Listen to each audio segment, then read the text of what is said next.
You want to know how quickly your life can turn into a nightmare? Picture this. One minute you're sipping your coffee, watching mist curl off the lake, and the next, your front door explodes open with a crack so loud you think you're being bombed. Don't move, or I'll blow your head off. That's the first thing I hear. Guy with a fake badge, fake authority, but real rage.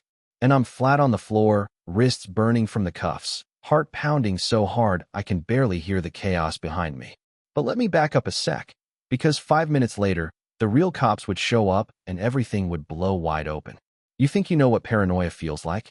Try living through the kind of setup that turns your home into a crime scene and your life into clickbait for every true crime podcast in the country. And all this whole insane unraveling, started with something as simple as a homeowners association. 3 months before my personal apocalypse, life was almost peaceful. I'd just scored the deal of a lifetime on a lake lodge in Willowbrook. The place was a fixer-upper, sure, but it had promise. 8 hectares of quiet, a main cabin with cathedral ceilings, wraparound porch, and that feeling like maybe, just maybe, I could start over. My name's Ethan Cole, 42, ex-investigative journalist, specializing in stories that make powerful people want to see you disappear. I thought moving here was a fresh start. Turns out, it was a trap laid years in advance. The ink was barely dry on my last big investigation, an expose that nuked 12 HOAs across 3 states, exposing a mess of fraud, extortion, all that good stuff. Got me fired, cost me friends, and made sure I'd never sleep through the night again. But hey, I got a Pulitzer nomination out of it and a bunch of enemies you'd never want to meet in a dark alley. Enter Anna, my little sister, 7 years younger, all brains and sarcasm, showing up in her Civic loaded down with enough surveillance gear to launch a coup. Most people just grill steaks and fish, she said, hauling boxes labeled EMP jammer and surveillance A/V. You just attract death threats. She wasn't wrong. The death threats had started arriving before my first mortgage payment. I joked that she was paranoid, but her eyes, yeah, she wasn't joking. The lodge, built back when lumber barons ruled the world, had just enough history to feel haunted and just enough modern upgrades to make you suspicious. Anna turned it into a digital fortress, cameras everywhere, motion sensors you'd trip if you sneezed, drones patrolling the woods. We had a panic room in the basement, her idea. If you think that sounds crazy, you've never published the kind of stories I have. The trouble started, as it usually does, with someone named Karen.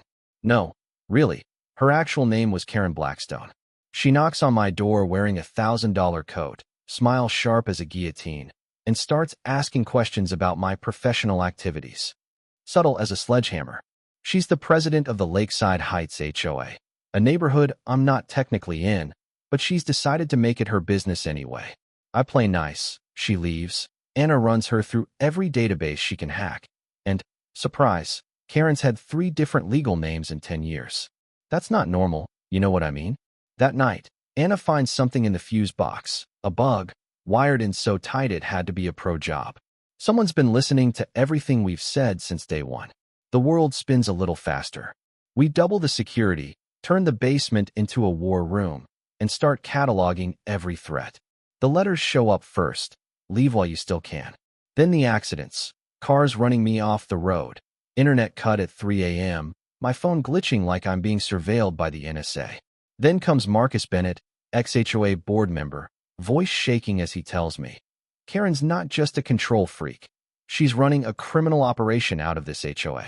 23 families pushed out. Homes flipped for profit. All covered by phony violations and manufactured emergencies. Marcus sends me files, real evidence. And then he disappears. No note. Just an abandoned car on Highway 36 and a voicemail box that never picks up. That's when Anna and I realize we're not just being harassed. We're targets in a high-dollar conspiracy. 3 nights after Marcus vanishes, I wake to alarms. 3 figures in tactical gear outside, disabling cameras like they've done it 1,000 times. Anna and I hide in the panic room, watching through the feeds as they plant something in the basement. When they leave, we find it, a crate full of human bones, arranged just so, with a chip in the skull that, I guarantee, would link back to one of my investigations if anyone scanned it. The message is clear. They're framing me for murder, planning to bring the cops, seize my evidence, and wipe me out for good. Do we call the police? That would play right into their hands. Anna scans and documents everything, 3D maps the scene, and finds signs that the bones came from a medical facility. We know the setup, but proving it will take more than just files and good intentions. The real escalation comes at dawn. 4 black SUVs, fake FBI raid, tactical gear, weapons drawn. Leading the charge? Derek Morrison, a disgraced ex-cop I'd exposed years before. Now he's out for blood, blaming me for every bad thing that's happened to him since. They tear through my lodge, find the planted bones, and start the process of dragging me out in cuffs.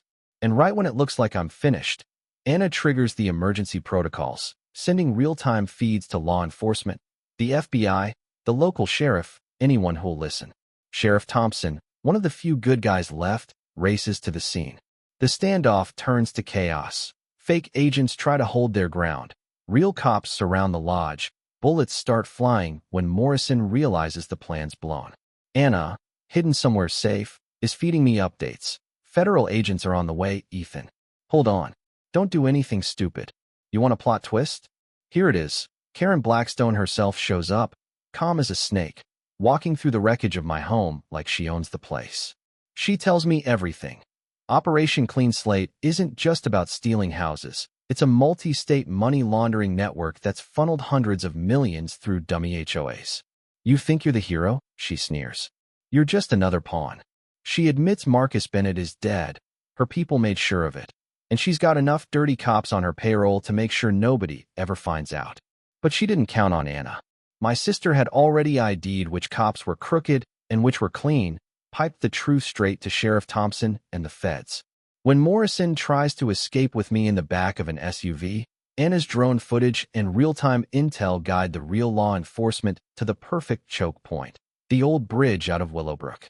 Morrison's team gets trapped, gunfire erupts, and for a few seconds, it's all chaos and panic and the weird, metallic taste of fear in my mouth.